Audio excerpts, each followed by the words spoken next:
Ya, informasi terpopuler dari CNBC-Indonesia.com yang pertama di mana perang Gaza terus terjadi. Terbaru Rabu 3 Januari, Israel membunuh wakil pemimpin Hamas Saleh Al-Arouri dalam sebuah serangan pesawat tak berawak di Beirut, Lebanon, Selasa malam waktu setempat. Hal ini dikonfirmasi sumber keamanan Lebanon dan Palestina. Serangan dilakukan di tengah sejumlah laporan yang mengatakan Israel mengubah taktik perangnya, menarik sejumlah pasukan dan tank-tank dari Gaza, serta akan memfokuskan operasi terlokalisasi selama berbulan-bulan ke depan. Mengutip Reuters, Arouri adalah pemimpin politik senior Hamas pertama yang dibunuh Israel sejak negeri Yahudi tersebut melancarkan serangan udara dan darat hampir 3 bulan lalu di Gaza.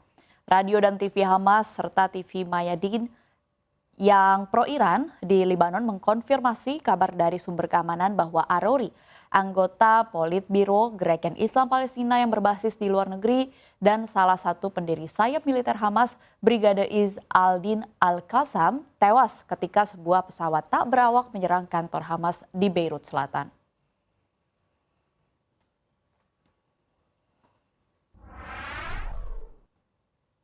Informasi terpopuler yang kedua di mana Prancis dan juga Amerika Serikat turut buka suara mengenai terbunuhnya salah satu petinggi Hamas Saleh Al-Arouri dalam serangan drone Israel di Beirut, Lebanon.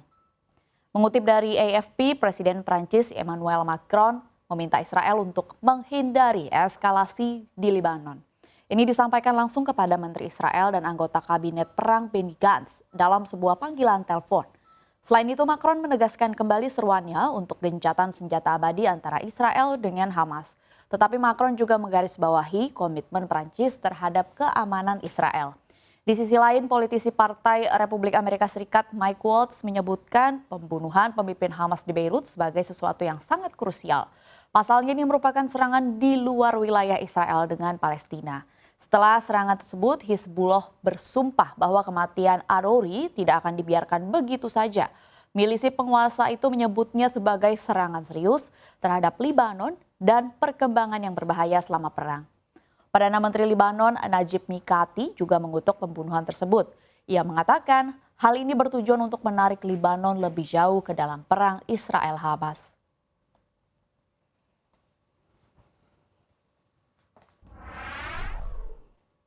Informasi selanjutnya masih dari mancanegara, di mana Arab Saudi secara resmi mengumumkan bahwa mereka telah bergabung dengan aliansi dagang BRICS Plus.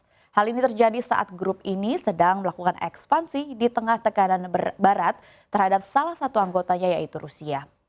Mengutip dari Reuters, pengumuman ini disampaikan oleh media televisi resmi pemerintah Saudi pada Selasa waktu setempat.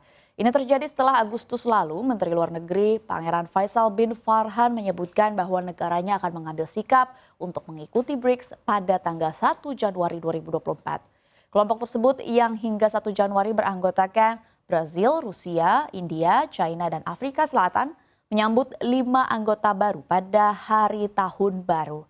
Selain Arab Saudi, kini BRICS Plus mencakup Mesir, Ethiopia, Iran, dan Uni Emirat Arab. Negara Amerika Latin Venezuela juga dikabarkan akan bergabung. Presiden Nicolas Maduro mengaku alasan bergabungnya ke BRICS Plus adalah karena kelompok tersebut mewakili masa depan umat manusia mengingat kekuatan ekonominya yang besar.